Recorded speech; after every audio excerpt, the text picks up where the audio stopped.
Social ಮೀಡಿಯಾದಲ್ಲಿ ಇಡೀ ಕರ್ನಾಟಕದ ಜನತೆ ನಿಮ್ಮನ್ನ ಹುಚ್ಚ, ತಲೆ ಹರಟೆ, ಪ್ರಚಾರ ಪ್ರಿಯ ಅಂತೆಲ್ಲ ಕರೀತಾ ಇದ್ದಾರೆ.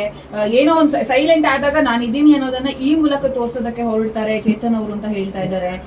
ನಿಜಕ್ಕೂ ನಿಮ್ಗೆ ಹುಚ್ಚು ಹಿಡಿದಿದ್ಯಾ ಅಂತ ಕರ್ನಾಟಕದ ಜನತೆ ಕೇಳ್ತಾ ಇರೋ ಪ್ರಶ್ನೆ. ನಮಗೆ ಪ್ರತಿಯೊಬ್ಬರಿಗೂ ಅವ್ರಿಗೆ ಏನ್ ಸರಿ ಅನ್ಸುತ್ತೆ, ಅವರ ಅಭಿವ್ಯಕ್ತಿ ಸ್ವಾತಂತ್ರ್ಯ ಈ ಒಂದು ಕರ್ನಾಟಕದ ದೇಶದಲ್ಲಿ ಪ್ರತಿಯೊಬ್ಬರಿಗೂ ಇದೆ.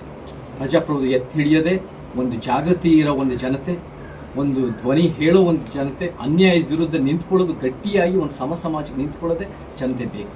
ಸೊ ಪ್ರತಿಯೊಬ್ಬರು ಅವರು ಒಂದು ವಿಚಾರನ ವ್ಯಕ್ತಪಡಿಸ್ಲಿ, ಅವರ ಅನಿಸಿಕೆ ಹೇಳಲಿ. ನಮ್ಮ ಜೊತೆ ಕೆಲವರು ಈ ರೀತಿ ಹುಚ್ಚ, ಈ ರೀತಿ ಪ್ರಚಾರ ಪ್ರಿಯ ಅಂದೋರ ಜೊತೆ ಬಹುತೇಕರು ಕರ್ನಾಟಕದಲ್ಲಿ ಇಲ್ಲ, ಚೇತನ್ ಹೇಳ್ತಿರೋದು ನಿಜ ಇದೆ, ಚೇತನ್ ಹೇಳ್ತಿರೋದು ಸತ್ಯ ಇದೆ.